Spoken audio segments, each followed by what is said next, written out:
Welcome to Doing Time with Joe. I'm your host, Joe Baker, back again for another great episode. I hope you've been enjoying the episodes that I've been putting up lately. I got plenty more coming at you, so stay tuned. Today, I want to ask you a question. Are you a saboteur of your own success? Now, I'm talking to anybody that is currently in prison, anybody that has been recently released from prison or been out of prison for a while and are continuing to struggle finding a way to succeed in life without criminal activity, right? If you have no clue as to what I'm talking about, or you're not sure if you are a saboteur or that you're sabotaging your own success, there are four ways that I've come up with to identify if you are sabotaging your own success, right? And I want to go over those with you today in this first part of a three-part series that I'm going to be doing about sabotaging your own success.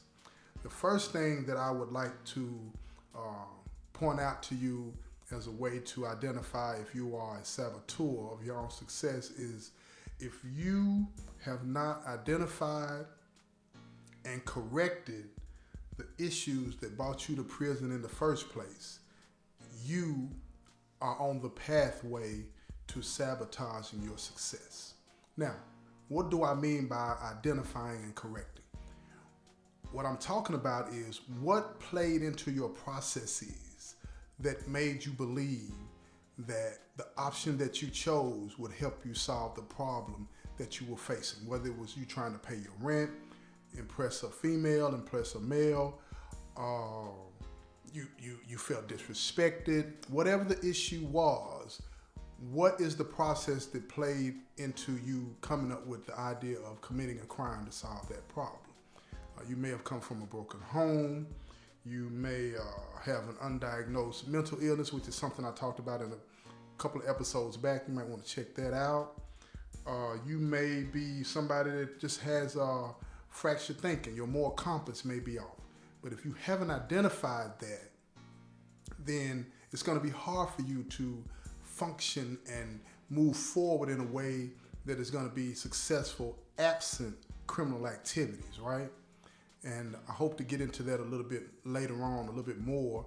And the second thing that I would want to talk about is to point out to you rather is if you are continuing in the same behavior in prison or the same behavior that brought you to prison when you got out. You know what I'm saying? Are you still involved in criminal activities? That's what I'm saying. If you were doing it in prison and you're still doing it out there, you really haven't, you know what I'm saying, moved beyond that. And you're probably, again, on that pathway to sabotaging your success. What is it that, you have to ask yourself the question, what is it that makes me believe that this should be an option to solving my problems, right? If you were involved in criminal activities in prison, you're going to be involved in them on the streets. If you're still involved with them on the streets, you're going to find yourself back in prison, or let me say, you might dodge for a while. I can't tell you that you won't. You might dodge for a while, but as long as you commit and participate in criminal activities, you're going to put yourself in a situation where you are just one violation, one stop away from being apprehended or caught or whatever the case may be, right? So what is that that's playing into your processes? The next thing, number 3, is do you continue to use the same language that supports and upholds this criminal lifestyle? Do you still refer to people as snitches? Do you still think that this code of the street is a real thing? Do you still believe that you should carry yourself a certain way if you come from a certain background?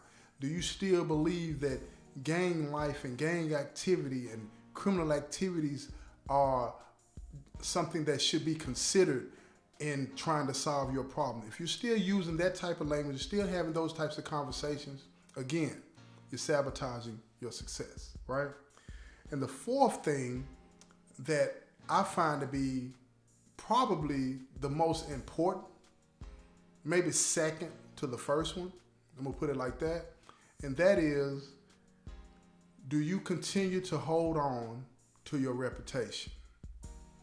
That big bad person that you painted yourself to be, this person in the streets, whether it be a robber, stick-up kid, dope boy, killer, whatever the case may be, do you still hold on to that? Do you still reap the illusion of benefits from that reputation, or do you refute that? A lot of people want that reputation. They want what comes with the reputation, the accolades that come with it. You feel me?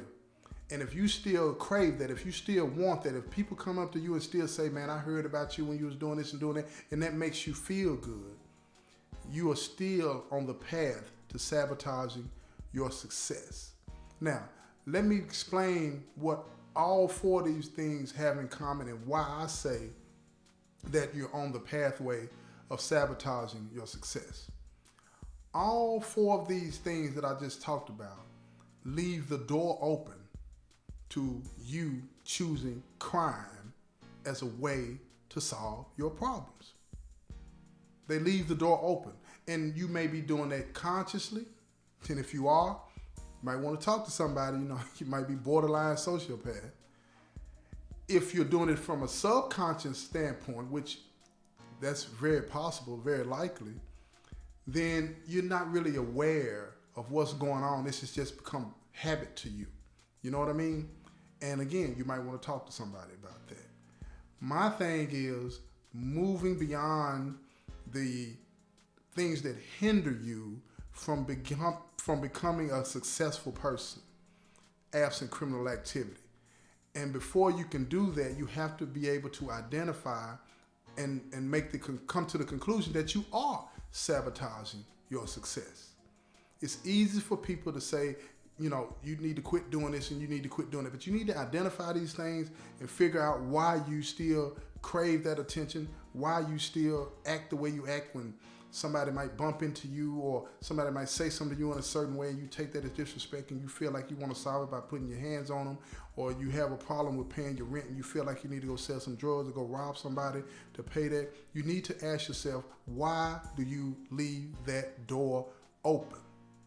And if you're a loved one of somebody like that, then you need to ask yourself, why are you continuing to enable that person in that pursuit? You have to do that because you're not helping them move beyond that. We can say all the things we want to say, how we want them to be successful. We want them to do this and we want them to do that.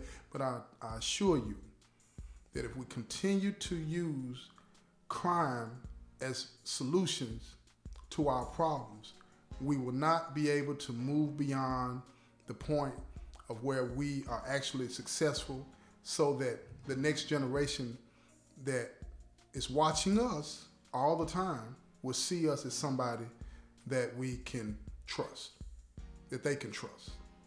And I think that's more important than anything else. Now, I'm going to be talking about that in part 2. You know what I'm saying? The damage that it does to you, you know what I'm saying, your credibility and whatnot by continuing to walk down this path. In this part, in this first part, I just wanted to point out, you know what I'm saying, ways that you can look at yourself in the mirror and identify and see if you are sabotaging your own success. You know what I'm saying? And I hope that you take what I'm saying to heart and listen to what I'm saying. But if not, good luck. You know what I'm saying? But you're going to have to figure out, man, what you want to do. You're going to have to pick a side one day.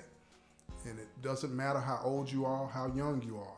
You're going to have to pick a side one day. And it's time for us to stop continuing to believe this lie that the criminal lifestyle should be an option that we shouldn't be afraid to use and all this, because it's a lie. It's what it is. It's a lie. You know what I'm saying? With that, this has been another episode of Doing Time with Joe. I'm your host, Joe Baker, and peace.